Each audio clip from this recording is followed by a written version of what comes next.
आपके सामने मैंने दो शब्द लिखे हुए हैं, आवास और निवास। अगर मैं आपसे पूछूं कि इन दोनों शब्दों का अर्थ क्या होगा, तो आप बेधड़क कह देंगे कि दोनों शब्दों का अर्थ होता है घर। ये घर की पर्यायवाची है। आवास मतलब भी घर होता है और निवास मतलब भी घर होता है। लेकिन अगर इसका जवाब सिर्फ इतना ही होता तो मुझे वीडियो बनाने की नौबत क्यों आती? या फिर अगर दोनों एक ही अर्थ में प्रयोग किए जाते हैं, दोनों का एक ही अर्थ होता है, कोई फर्क नहीं होता है, तो फिर जहां छात्र रहते हैं उसे छात्रावास कहा जाता है, लेकिन छात्र निवास नहीं कहा जाता है। वनवास कहा जाता है, वन निवास नहीं कहा जाता है। दूतावास कहा जाता है, दूत निवास नहीं कहा जाता है। कुलपति आवास, प्रधानमंत्री आवास कहा जाता है, लेकिन कभी कुलपति निवास और प्रधानमंत्री निवास नहीं कहा जाता। तो इतना तो समझ में आ रहा है कि दोनों में कुछ न कुछ तो है, कोई न कोई फर्क दोनों में तो है। तभी जाके हम अभी मैंने जो शब्द बोले हैं, छात्रावास, ये वनवास या प्रधानमंत्री आवास, दूतावास, ऐसे जो कुछ भी, तो फिर आवास शब्द का प्रयोग तो हो रहा है, लेकिन निवास शब्द का प्रयोग नहीं हो रहा है। इसका मतलब कोई न कोई फर्क तो है। आज मैं आप लोगों को इन दो शब्दों के जो फर्क हैं, दो तरीके से फर्क बताऊंगा, और शायद आप जिंदगी में कभी नहीं भूल पाएंगे कि ये जो मैं बताने जा रहा हूं, और किसी पूछने की नौबत नहीं आएगी कहीं भी किसी से। तो पहला तरीका, शब्दों को तोड़ के देखा जाए। तोड़ के देखने से ज्यादा दिमाग में बैठेगा और हमेशा हमेशा के लिए बैठेगा कि ये शब्द निर्माण कैसे हुआ है और उस निर्माण के पीछे उसके अर्थ क्या छुपे हुए हैं, और बाद में उसके मैं अर्थ के तरीके से बता दूंगा। दोनों तरीके से बताने की कोशिश करूंगा। देखिए, इसमें आ उपसर्ग लगा हुआ है और इसमें नी उपसर्ग लगा हुआ है। बाकी जो मूल शब्द बचता है वो है वास। वास वास का अर्थ होता है रहना। जो आदमी कहीं रहता है तो उसको वास कहा जाता है। ठीक है, देखा ना, ग्रामवासी, ग्रामवास, गांव में रहने की क्रिया को वास कहा जाता है। तो वास का मतलब तो रहना हो गया, इतनी बात तो आपको समझ में आ गई। अब सारा खेल उपसर्ग का है। यहां उपसर्ग लगा हुआ है आ, यहां उपसर्ग लगा हुआ है नी। एक बात और आपको बता दूं, ये जो नी लगा है ना, तो बहुत सारे लोग जानते हैं कि नी का मतलब जहां लगा देने से शब्द उल्टा हो जाता है। जैसे जल के आगे नी लगा दिए तो हो जाएगा निर्जल, डर के आगे नी लगा दिए हो जाएगा निडर। ठीक, लेकिन हर जगह ऐसा नहीं होता है। इस उपसर्ग का भी कई अर्थों में प्रयोग किया जाता है। इस उपसर्ग का बड़ा खेल है। अगले वीडियो में बता दूंगा कि नी का प्रयोग किन किन उपसर्गों में कहां कहां कैसे कैसे किया जाता है। हर जगह उसका उल्टा नहीं होगा, शब्द उलट नहीं जाएंगे हर जगह जहां जहां नी लगा देंगे। अभी देखिए, यहां पर नी लगा हुआ है तो क्या ये वास का उल्टा हो गया है? नहीं हुआ है। अभी नीलय भी एक शब्द आता है, अभी निखार एक शब्द आता है, बहुत सारे शब्द हैं, लेकिन क्या सारे के सारे शब्द उलट जाते हैं? नहीं। तो खैर, ये अभी टॉपिक चेंज हो जाएगा हमारा, तो हम लोग दूसरे टॉपिक पे बात कर रहे हैं, टॉपिक डिस्टर्ब हो जाएगा। तो अगले वीडियो में मैं बना दूंगा कि नी जो होता है, नी कैसे कैसे कब कब कहाँ प्रयोग किया जाता है। खैर, यहाँ पे आइए, आ का मतलब होता है पर्यंत, पर्यंत या तक, पर्यंत तक।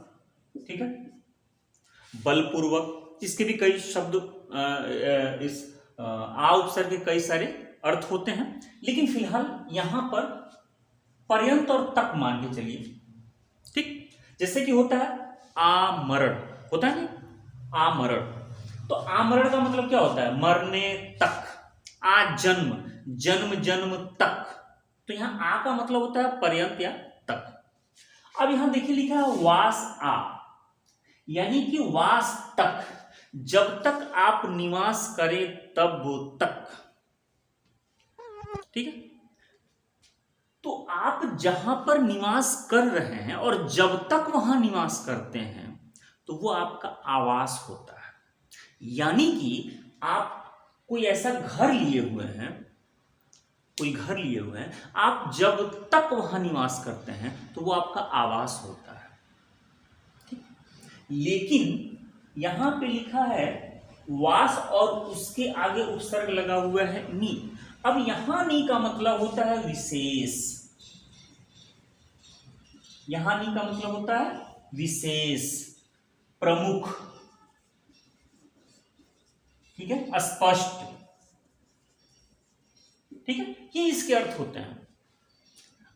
अगले वीडियो में मैंने कहा है बना दूंगा मैं, अभी जस्ट अगला वीडियो जो आएगा इसी नी का ही बना दूंगा।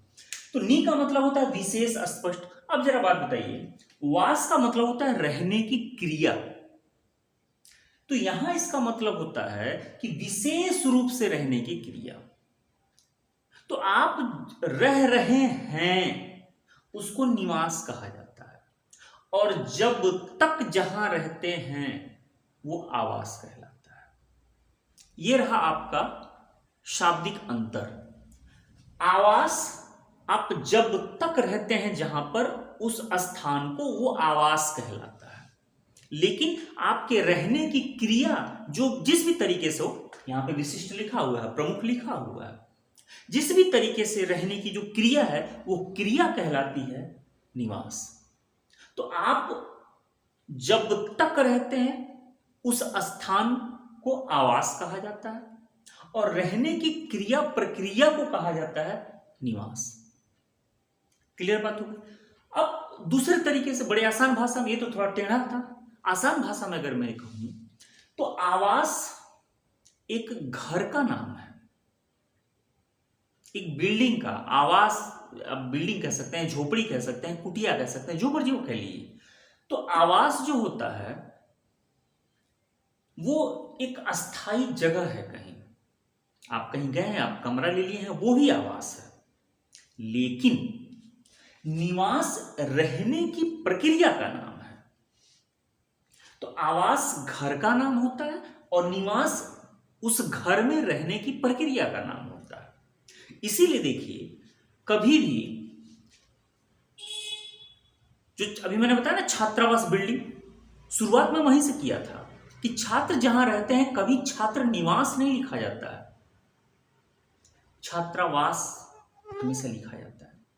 तो छात्रावास में बच्चे निवास करते हैं, यह सही होगा। आवास में निवास किया जाता है, निवास में आवास नहीं किया जाता है।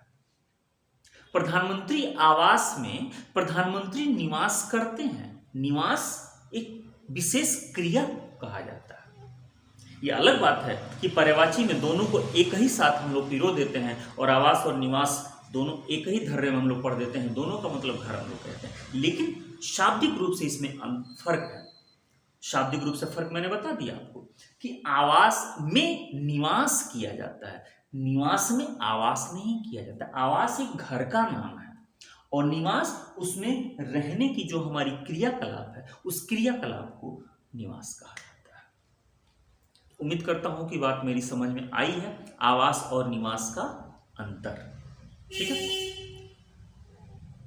अगला वीडियो जरूर देखिएगा जिसमें मैं नी उपसर्ग के बारे में बताऊंगा कि नी उपसर्ग कैसे कैसे कहां लगता है, कहां नी निह में बदल जाता है, कहां निर में कब निस में बदलता है, और कब सिर्फ नी रह जाता है, और इसके साथ साथ उसके अर्थ कैसे कैसे अलग अलग होते चले जाते हैं, ठीक है।